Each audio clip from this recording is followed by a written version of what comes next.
श्री कृष्ण राधे राधे। 14वां अध्याय।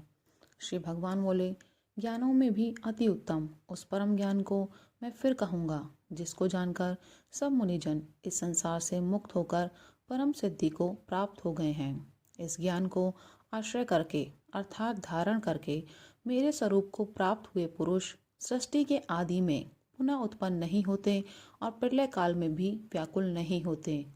हे अर्जुन, मेरी महत ब्रह्म रूप मूल प्रकृति संपूर्ण भूतों की योनि है, अर्थात गर्भाधान का स्थान है, और मैं उस योनि में चेतन समुदाय रूप गर्भ को स्थापन करता हूँ।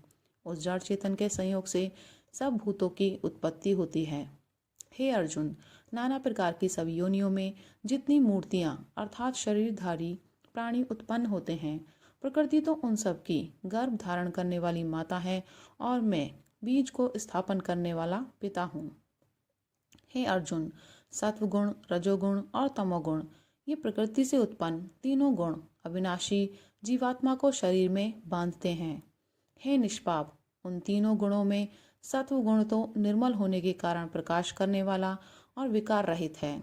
वह सुख के संबंध से और ज्ञान के संबंध से अर्थात उसके अभिमान से बांधता है। हे अर्जुन, राग रूप रजोगुण को कामना और आसक्ति से उत्पन्न जान। वह इस जीवात्मा को कर्मों के और उनके फल के संबंध से बांधता है। हे अर्जुन, सब देह अभिमानियों को मोहित करने वाले तमोगुण को तो अज्ञान से उत्पन्न जान।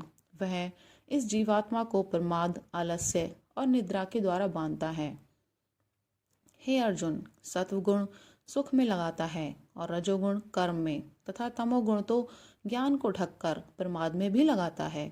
हे अर्जुन, रजोगुण और तमोगुण को दबाकर सत्वगुण और तमोगुण को दबाकर रजोगुण, वैसे ही सत्वगुण और रजोगुण को दबाकर तमोगुण होता है अर्थात बढ़ता है। जिस समय इस देह में तथा अंतकरण और इंद्रियों में चेतनता और विवेक शक्ति उत्पन्न होती है, उस समय ऐसा जानना चाहिए कि सत्वगुण बड़ा है। हे अर्जुन, रजोगुण के बढ़ने पर लोभ, प्रवृत्ति, स्वार्थ बुद्धि से, कर्मों का सकाम भाव से आरंभ, अशांति और विषय भोगों की लालसा, ये सब उत्पन्न होते हैं।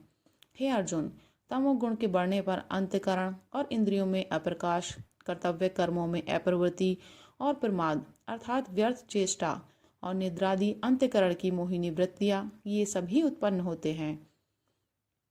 जब यह मनुष्य सत्वगुण की वृद्धि में मृत्यु को प्राप्त होता है, तब तो उत्तम कर्म करने वालों के निर्मल दिव्य स्वर्गादि लोकों को प्राप्त होता है। रजोगुण के बढ़ने पर मृत्यु को प्राप्त होकर कर्मों की आसक्ति वाले मनुष्य में उत्पन्न होता है तथा तमोगुण के बढ़ने पर मरा हुआ मनुष्य कीट, पशु आदि मूढ़ योनियों में उत्पन्न होता है। श्रेष्ठ कर्म का तो सात्विक अर्थात सुख, ज्ञान और वैराग्यादि निर्मल फल कहा है। राजस कर्म का फल दुख एवं तामस कर्म का फल अज्ञान कहा है। सत्व गुण से ज्ञान उत्पन्न होता है और रजोगुण से निसंदेह लोभ तथा तमोगुण से प्रमाद और मोह उत्पन्न होते हैं और अज्ञान भी होता है। सत्व गुण में स्थित पुरुष स्वर्ग आदि उच्च लोगों को जाते हैं। रजोगुण में स्थित राजस पुरुष मध्य में अर्थात मनुष्य लोक में ही रहते हैं और तमोगुण के कार्य रूप निद्रा, प्रमाद और आलस्य आदि में स्थित तामस पुरुष अधोगति को अर्थात कीट, पशु आदि नीच योनियों को तथा नरकों को प्राप्त होते हैं। जिस समय दृष्टा तीनों गुणों के अतिरिक्त अन्य किसी को करता नहीं देखता और तीनों गुणों से अत्यंत परे सच्चिदानंद घन स्वरूप मुझ परमात्मा को तत्व से जानता है, उस समय वह मेरे स्वरूप को प्राप्त होता है। यह पुरुष शरीर की उत्पत्ति के कारण रूप इन तीनों गुणों को उल्लंघन करके जन्म, मृत्यु, वृद्धावस्था और सब प्रकार के दुखों से मुक्त हुआ परमानंद को प्राप्त होता है। अर्जुन बोले, इन तीनों गुणों से अतीत पुरुष किन किन लक्षणों से युक्त होता है और किस प्रकार के आचरणों वाला होता है, तथा हे प्रभु, मनुष्य किस उपाय से इन तीनों गुणों से अतीत होता है।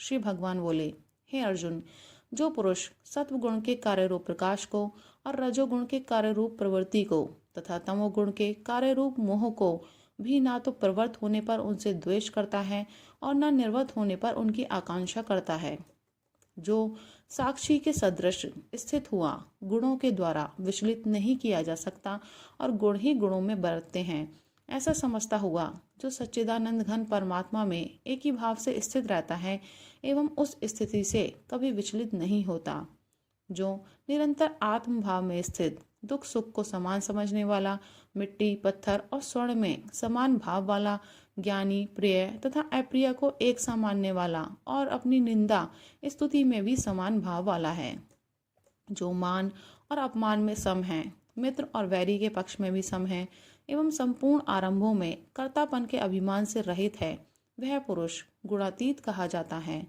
और जो पुरुष अव्यभिचारी भक्ति योग के द्वारा मुझको निरंतर भजता है, वह भी इन तीनों गुणों को भलीभांति लांघकर सच्चिदानंद घन ब्रह्म को प्राप्त होने के लिए योग्य बन जाता है, क्योंकि उस अविनाशी पर ब्रह्म का और अमृत का तथा नित्य धर्म का और अखंड एक रस आनंद का आश्रय मैं हूँ। राधे राधे।